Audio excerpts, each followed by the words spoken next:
ಬೆಂಗಳೂರಿನಲ್ಲಿ ಯುವತಿ ಅನುಮಾನಾಸ್ಪದವಾಗಿ ಸಾವನ್ನಪ್ಪಿರುವಂತಹ ಘಟನೆ ನಡೆದಿದ್ದು, ದಾವಣಗೆರೆ ಮೂಲದ ಸುಪ್ರಿಯಾ ಶವವಾಗಿ ಪತ್ತೆಯಾಗಿದ್ದು, ನೇಣು ಬಿಗಿದ ಸ್ಥಿತಿಯಲ್ಲಿ ಯುವತಿ ಮೃತದೇಹ ಪತ್ತೆಯಾಗಿದೆ. ಸುಬ್ರಹ್ಮಣ್ಯ ನಗರ ಮಿಲ್ಕ್ ಕಾಲೋನಿಯಲ್ಲಿ ಈ ಘಟನೆ ನಡೆದಿದ್ದು, ಎಂಬಿಎ ವ್ಯಾಸಂಗದ ಜೊತೆ ಬೈಕ್ ರೈಡಿಂಗ್ ತರಬೇತಿಯನ್ನು ಕೂಡ ಸುಪ್ರಿಯಾ ಪಡೆದುಕೊಳ್ತಾ ಇದ್ರು. ಕಳೆದ 2 ದಿನಗಳಿಂದಲೂ ಕೂಡ ರೂಮ್ ಬಾಗಿಲು ತೆಗೆಯದ ಹಿನ್ನೆಲೆಯಲ್ಲಿ ಮನೆ ಮಾಲೀಕ ಬಾಗಿಲು ತೆಗೆದಾಗ ಈ ಘಟನೆ ಬೆಳಕಿಗೆ ಬಂದಿದೆ. ಕಳೆದ 2.5 ವರ್ಷದಿಂದ ಬಾಡಿಗೆ ಮನೆಯಲ್ಲಿ ಸುಪ್ರಿಯಾ ವಾಸವಾಗಿರ್ತಾರೆ. ಮರಣೋತ್ತರ ಪರೀಕ್ಷೆಗಾಗಿ ಶವವನ್ನ ಆಸ್ಪತ್ರೆಗೆ ರವಾನೆ ಮಾಡಲಾಗಿದೆ. ಸುಬ್ರಹ್ಮಣ್ಯ ನಗರ ಪೊಲೀಸರಿಂದ ಯುಡಿಆರ್ ಕೇಸನ್ನು ಕೂಡ ದಾಖಲು ಮಾಡಿಕೊಳ್ಳಲಾಗಿದ್ದು, ಬೆಂಗಳೂರಿನಲ್ಲಿ ಯುವತಿ ಅನುಮಾನಾಸ್ಪದವಾಗಿ ಸಾವನ್ನಪ್ಪಿರುವಂತಹ ಘಟನೆ ನಡೆದಿದ್ದು, ಯಾವ ಕಾರಣಕ್ಕಾಗಿ ಈ ರೀತಿಯಾದಂತಹ ಘಟನೆ ನಡೆದಿದೆ ಅನ್ನೋದು ಪೊಲೀಸರ ತನಿಖೆಯಿಂದ ತಿಳಿದು ಬರಬೇಕಿದೆ.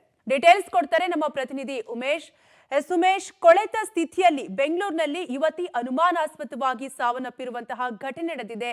ಏನ್ ಕಾರಣ? ಪೊಲೀಸರ ಪ್ರಾಥಮಿಕ ತನಿಖೆಯಲ್ಲಿ ಏನೆಲ್ಲ ಗೊತ್ತಾಗ್ತಿದೆ?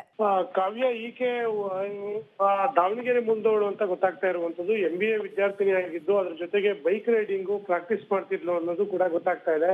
ಸುಬ್ರಹ್ಮಣ್ಯ ನಗರದಲ್ಲಿರುವಂತ ಮಿಲ್ಕ್ ಕಾಲೋನಿಯಲ್ಲಿ ಕಳೆದ 2.5 ವರ್ಷಗಳಿಂದಲೂ ಕೂಡ ಆಕೆ ಒಂಟಿಯಾಗಿ ರೂಮ್ ಅಲ್ಲಿ ವಾಸ ಮಾಡ್ಕೊಂಡಿದ್ಲು. ಆದ್ರೆ ನಿನ್ನೆ 2 ದಿನದ ಈಚೆಗೆ ಆಕೆ ಮನೆ ಬಾಗಿಲು ಓಪನ್ ಮಾಡಿರ್ಲಿಲ್ಲ. ಆಗ ಮಾಲೀಕರಿಗೆ ಅನುಮಾನ ಬಂದು ಡೋರ್ ಓಪನ್ ಮಾಡಿ ನೋಡಿದಂತ ವೇಳೆಯಲ್ಲಿ ನೇಣು ಬಿಗಿದ ಸ್ಥಿತಿಯಲ್ಲಿ ಆಕೆ ಶವ ಅನುಮಾನಾಸ್ಪದವಾಗಿ ಪತ್ತೆ ಆಗಿರುವಂತದ್ದು. ಸ್ಥಳಕ್ಕೆ ಬಂದ ಪೊಲೀಸರು ಕೂಡ ಪರಿಶೀಲನೆ ಮಾಡಿರುವಂತದ್ದು.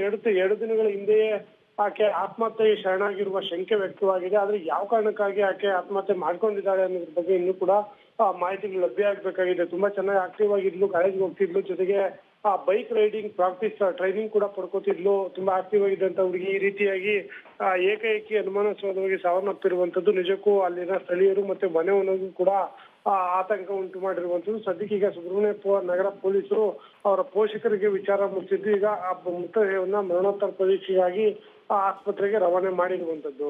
ಕಾವ್ಯ, ಥ್ಯಾಂಕ್ ಯು ಉಮೇಶ್ ಡೀಟೇಲ್ಸ್ಗಾಗಿ.